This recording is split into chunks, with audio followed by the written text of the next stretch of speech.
Before we go any further, if you've ever trusted someone with your whole heart, only to find out they were living a double life, if you believe betrayal deserves consequences, go ahead and like this video. Subscribe for more real stories where the truth doesn't stay buried. Because what happened at 9:47 p.m. that night, it didn't just end a marriage. It proved one thing. The truth always waits for its moment. And when it arrives, it changes everything. My name is Margaret Harrison. I was married for 26 years. And my marriage ended at exactly 9:47 p.m. on the happiest night of my daughter's life. Not because of a fight. Not because of years of distance. Not because we grew apart. It ended because my husband decided that our daughter's wedding reception was the perfect time to sleep with his college ex-girlfriend. And he didn't know the cameras were watching. October 14th was everything my daughter Emma had dreamed of. The venue, a historic mansion overlooking the river, glowed gold under string lights. Champagne shimmered. Laughter floated across marble floors. The kind of night you bottle up and keep forever. I had spent a year planning it with her. Color palettes, seating charts, menu tastings, late-night Pinterest spirals. I loved every minute. Thomas, my husband, looked proud that day. Confident, distinguished, the successful corporate attorney, the devoted father. If someone had told me that by the following Tuesday, I'd be sitting in a venue office watching security footage of him having sex with another woman, I would have laughed. That's how safe I felt. That's how wrong I was. 2 weeks before the wedding, Thomas mentioned her casually. By the way, I ran into Linda at a conference last month. I invited her to Emma's wedding. I looked up from the RSVP spreadsheet. Linda? I repeated. Linda Caldwell. From college. His college girlfriend. The one he dated for 3 years before me. The one he once admitted he thought he'd marry. Oh, I said carefully. He shrugged. We've stayed in touch. Christmas cards. Facebook. Nothing weird. Nothing weird. That phrase ages badly. I didn't want to be insecure. 26 years of marriage. 2 daughters. A mortgage nearly paid off. Shared history layered thick as sediment. Okay, I said. That was my mistake. The reception was flawless. Emma danced with her husband beneath crystal chandeliers. My younger daughter Sophie cried during the father-daughter dance. Thomas gave a speech that made the room applaud. At around 9:30 p.m., I went looking for him for a family photo. He wasn't at the head table. Not near the bar. Not outside on the terrace. I checked the hallway leading to the restrooms. Nothing.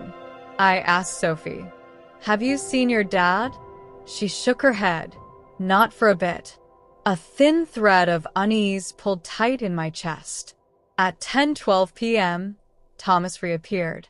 His tie slightly crooked. His face flushed. Hair ruffled like he'd run his hands through it. "Where were you?" I asked. Phone call. Client emergency. At our daughter's wedding. At 9:47 p.m., I remember noticing his cologne smelled stronger, like he'd just applied it. But I didn't push. I didn't want drama. That was my second mistake. 3 days later, my phone rang. "Mrs. Harrison, this is David Chin from Riverside Mansion." His voice was careful. "We were reviewing security footage due to a missing item report. In the process, we found something involving your husband." My stomach dropped. Found what? I think it's best you see it in person. That sentence rearranged my world before I even knew why. I sat in his office at 2 p.m., staring at a tablet. The screen showed a quiet hallway near the storage rooms. Timestamp, 9:47 p.m. Thomas walked into frame. He looked over his shoulder. Seconds later, Linda appeared. She touched his arm. He leaned in. They kissed. Not nostalgic. Not friendly. Hungry. Urgent. Like two people who had been waiting. My ears rang. "Keep watching," David said softly. They looked around, then slipped into a storage room. The door closed. The timestamp ticked forward. 9:48, 9:53, 10:01, 15 minutes. The door opened. Linda adjusted her dress. Thomas tucked in his shirt. They kissed again, then walked back separately. Timestamp, 10:12 p.m. The exact minute he returned and told me he was on a client call.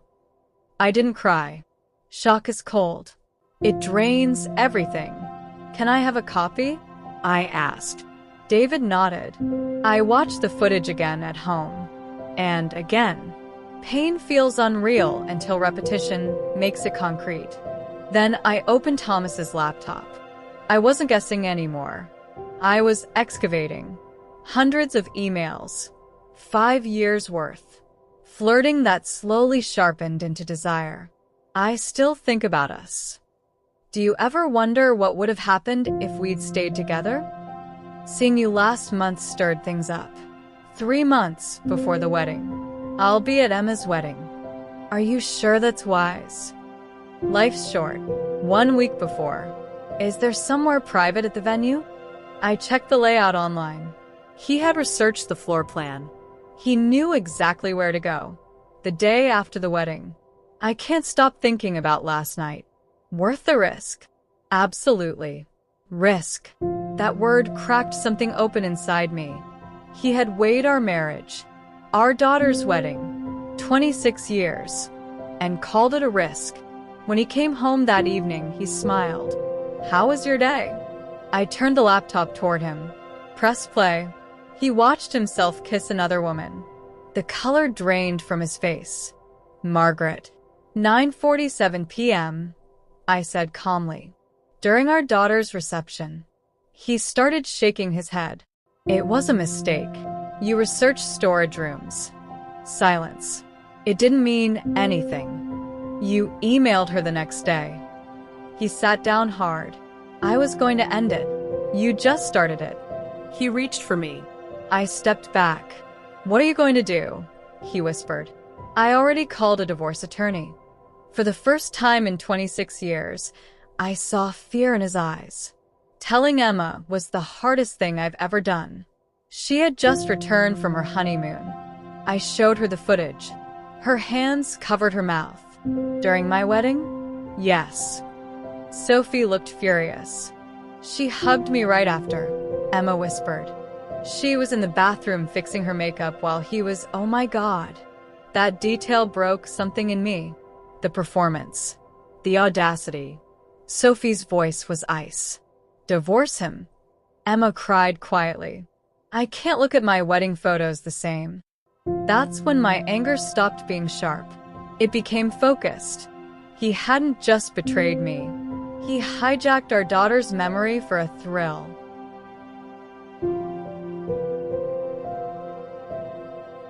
My attorney didn't flinch when she saw the evidence.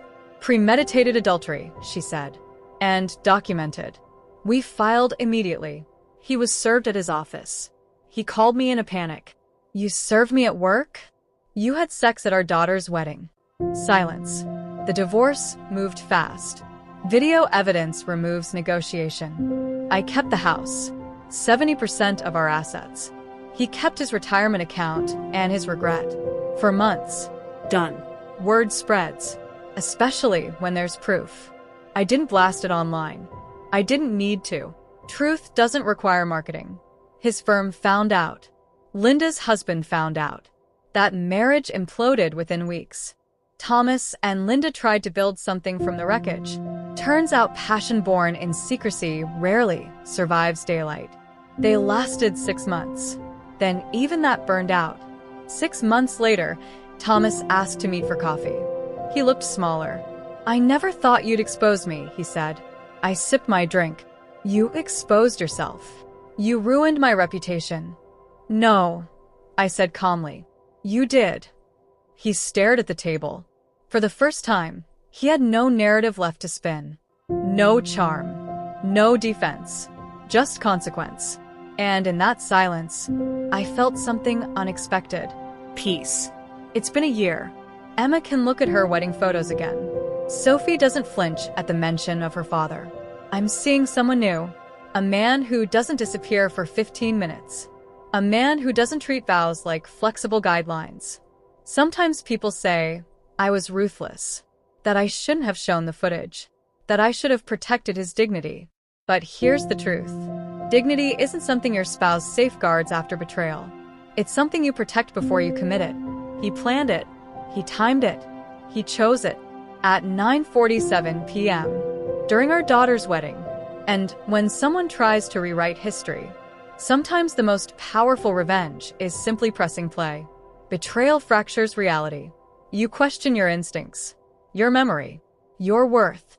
But here's what I learned. When truth is documented, when accountability is undeniable, you don't need revenge. You need exposure. Because the moment the lie collapses, so does the power behind it. If this story shocked you, if you believe actions deserve consequences, like this video, tell me in the comments, was this revenge or justice?